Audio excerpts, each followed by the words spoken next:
ఒక్కసారి కొమ్మూరి గోల్డ్ కి కాల్ చేయండి. తాకట్లో ఉన్న మీ బంగారాన్ని విడిపించి మార్కెట్ ప్రైస్ కి వాళ్ళు కొనుక్కుని మిగతా డబ్బులు మీకు ఇచ్చేస్తారు. అందరికీ నమస్కారం. నేను మీ కట్టకర్తి. నాతో ఉన్నారు ప్రముఖ సామాజిక రాజకీయ విశ్లేషకులు అంకంరావు గారు. సార్ నమస్కారం. నమస్తే అండి. సార్, తిరుమలలో కూటమి అధికారంలోకి వచ్చిన తర్వాత కూడా పరకామణి చోరీ జరిగింది. పెంచలయ్య అనేటువంటి వ్యక్తి ₹1,00,00,000 విలువైనటువంటి బంగారు, వెండి కానుకలను దొంగలించాడు. అతని మీద కేసు నమోదైంది. బెయిల్ మీద బయట తిరుగుతున్నాడు. అతనితో ఇప్పుడున్నటువంటి కూటమి పెద్దలు, టీడీపీ నాయకులు రాజీ పడి అతని వెనకాల ఉండి అతన్ని సేవ్ చేస్తున్నారు. ఇది గత 2 రోజులుగా వైసీపీ పెద్ద ఎత్తున మాట్లాడుతుంది. వాళ్ళ మీడియాలో కథనాలు రాస్తుంది. వాళ్ళ పార్టీ నాయకుడు, టీటీడీ బోర్డు మాజీ చైర్మన్, మాజీ ఎమ్మెల్యే భూమన కరుణాకర్ రెడ్డి నిన్న కూడా ప్రెస్ మీట్ పెట్టి మాట్లాడారు. ఎలా చెప్తారు దీనికి సమాధానం? ఎలా చూస్తారు? ఇక్కడ నిన్న ఆయన ప్రెస్ మీట్ అంతా చూసిన తర్వాత నాకు ధర్మ సందేహం వచ్చింది కట్టవారు. ఏంటయ్యా అంటే ఆయన ఒక అంశాన్ని లేవనెత్తాడు. దీని గురించి పెంచలయ్య గురించి తర్వాత మాట్లాడతా, ముందు ఆ అంశాన్ని మాట్లాడతాను. ఓకే.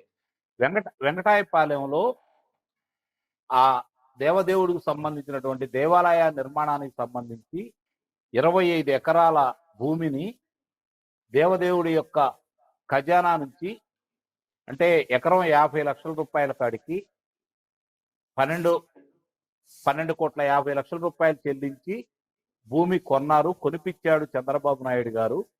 2019 లోపు అవి చెల్లించడం కూడా జరిగింది అని చెప్పని ఆయన మాట్లాడాడు.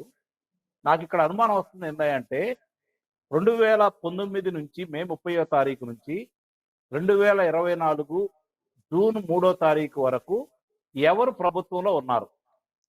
వైసీపీ. కట్టవారు వైసీపీ. మరి ఈయన ఆ ట్రస్ట్ బోర్డులో మెంబరు, ప్లస్ చివరిలో 2023లో చైర్మన్ కదా కరుణాకర్ రెడ్డి. అవును. మరి అప్పుడు దాకా ఏం చేశాడు? గోళ్ళు గిల్లుకున్నాడా? గుర్రానికి పళ్ళు దోమాడా? ఏం చేశాడు? లేకపోతే తిరుమల గిరి చుట్టూ తిరుగుతా ఉన్నాడా? కాలిపాట మీద వెళ్తా ఉన్నాడా? వచ్చేపోయే భక్తులతో మాట్లాడుతా ఉన్నాడా? ఆహార పట్లాలు అందించాడా? పాలు అందించాడా? ఏం చేశాడు ఇతను? అవి చేసున్నా బాగుండు కదా, అవి చేయలేదు కదా. కనీసం పుణ్యమన్నా వచ్చి ఉండేది కదా. 2023 తన నియమించిన వ్యక్తి ఈ పెంచలయ్య. 2000 అంతకుముందు రవికుమార్ ఏదైతే, ఇది కూడా రెడ్ హ్యాండెడ్ గా దొరికారు. రవికుమార్ కావచ్చు, పెంచలయ్య కావచ్చు. పెంచలయ్యని జనవరి 11, 2025 నాడు రెడ్ హ్యాండెడ్ గా పట్టుకుంటే 2013వ తారీఖు జనవరి 2025 నాడు అతనికి రిమాండ్ కూడా విధించారు. ఏ ప్రభుత్వంలో విధించారు? మరి రవికుమార్కి ఎందుకు విధించలేదు వాళ్ళు? ఎవరిది పారదర్శకంగా ఉండట్టు? ఎవరు నియమించినట్టు? ఎవరు ప్రోత్సహించినట్టు? ఇది 100 గ్రాముల బంగారాన్ని స్పాట్లో పట్టుకున్నారు. 555 గ్రాముల బంగారాన్ని ఇంట్లో సోదాల్లో పట్టుకున్నారు. 127 గ్రాముల వెండిని పట్టుకున్నారు. మరి ఇంకొక 157 గ్రాముల వెండిని పట్టుకున్నారు. అట్లాగే పోలీస్ స్టేషన్లో ఒక 76 గ్రాముల ఆభరణాలు, బంగారు ఆభరణాలకు సంబంధించినవి కూడా స్వాధీనం చేసుకున్నారు. ఏ ప్రభుత్వంలో జరిగింది ఇది? రవికుమార్కు సంబంధించిన విషయాలన్నీ ఇన్ని విపులంగా ఎందుకు చెప్పలేకపోయారు? ఇంత విపులంగా ఛార్జ్షీట్ ఎందుకు వేయలేకపోయారు? ఒక్కసారి మనం కూడా ఆలోచించుకుందాం.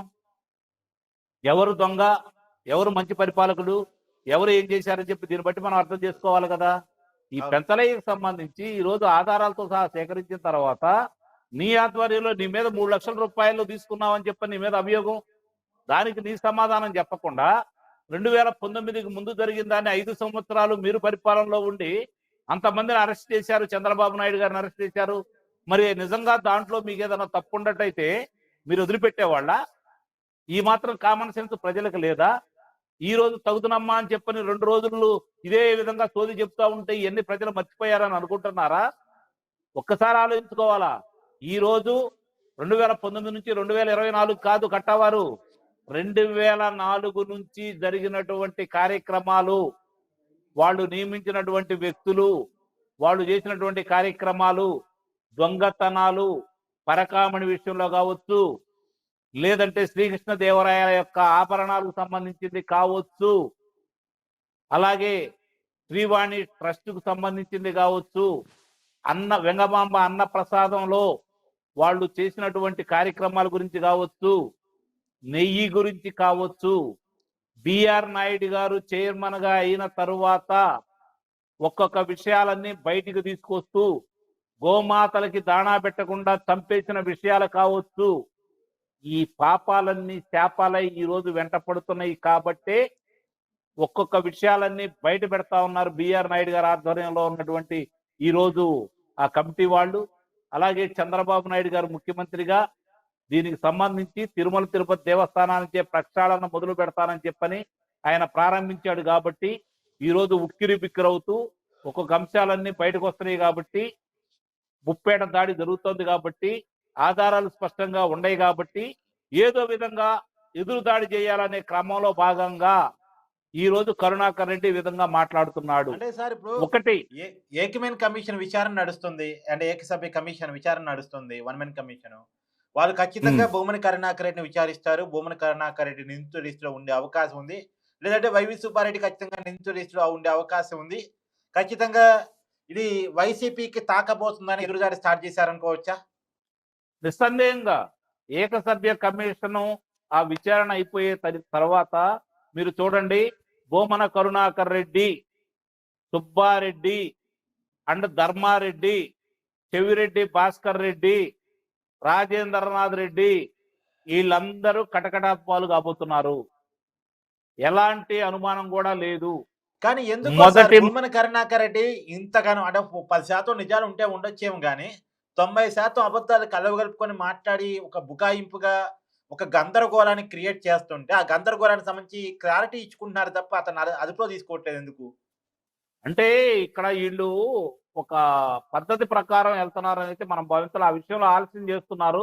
ఆలస్యమే వాళ్ళకి ఈ రోజు ఈ విధంగా మాట్లాడటానికి కారణమైంది. ఇలా ఉదాసీనత అనేది చాలా స్పష్టంగా మనం పలు సందర్భాల్లో చెప్పుకున్నాం కట్టవారు. ఇప్పుడు ప్రత్యేకంగా మనం చెప్పుకోవాల్సిన అవసరం అయితే లేదు. ఇక్కడ జరుగుతున్న విషయంలో మాత్రం చంద్రబాబు నాయుడు గారు నియమించినటువంటి సిట్టు సాక్ష్యాధారాలన్నీ సేకరించిన తర్వాత దాని నుంచి పక్కకి మళ్లించే అవకాశం లేదు. కాబట్టి సిబిఐ వాళ్ళు కూడా అలాంటి ఆధారాలని పొందుపరుస్తూ ఒక రకంగా వాళ్ళకి ఫేవర్ గా వచ్చిందని చెప్పి అందరూ సంకలు గుద్దుకుంటున్నారు. కానీ దీంట్లో అధికారులు, ఆనాడు ట్రస్ట్ బోర్డు సభ్యులు ఉన్నారని చెప్పని 11వ పేజీలో ప్రభుత్వానికి ఇచ్చినటువంటి నివేదికలో 11వ పేజీలో చాలా స్పష్టంగా ఉంది. వాళ్ళ మీద చర్యలు తీసుకోమని కూడా ఉందండి. అంటే ఇక్కడ ఎవరు కూడా తప్పించుకోవడానికి వీలు లేకుండా ఈ రోజు ఉన్నారు. వీళ్ళు చైర్మన్లు కాబట్టి ముందుగా అధికారుల యొక్క పాత్ర వాళ్ళదే ప్రముఖం కాబట్టి, అలాగే చైర్మన్ గారి పాత్ర కూడా ప్రముఖం కాబట్టి ఆ విషయాలన్నీ కూడా పొందుపరిచారు. విచారణలో మామూలుగా జగన్మోహన్ రెడ్డి చేసినట్టు అర్ధరాత్రి పటేల్ వీళ్ళని అరెస్ట్ చేసే పరిస్థితి గవర్నమెంట్ చేయట్లేదు. కాబట్టి ముందుగా వాళ్ళతో విచారణ చేసిన తర్వాత సాక్ష్యాధారాలన్నీ సేకరించిన తర్వాత న్యాయస్థానం ముందు పెట్టిన తర్వాత న్యాయస్థానం ఇచ్చే తీర్పులను బట్టి వీళ్ళు ముందుకెళ్లాలని భావిస్తున్నారని అయితే నేనైతే భావిస్తున్నాను. Thank you sir, thank you so much.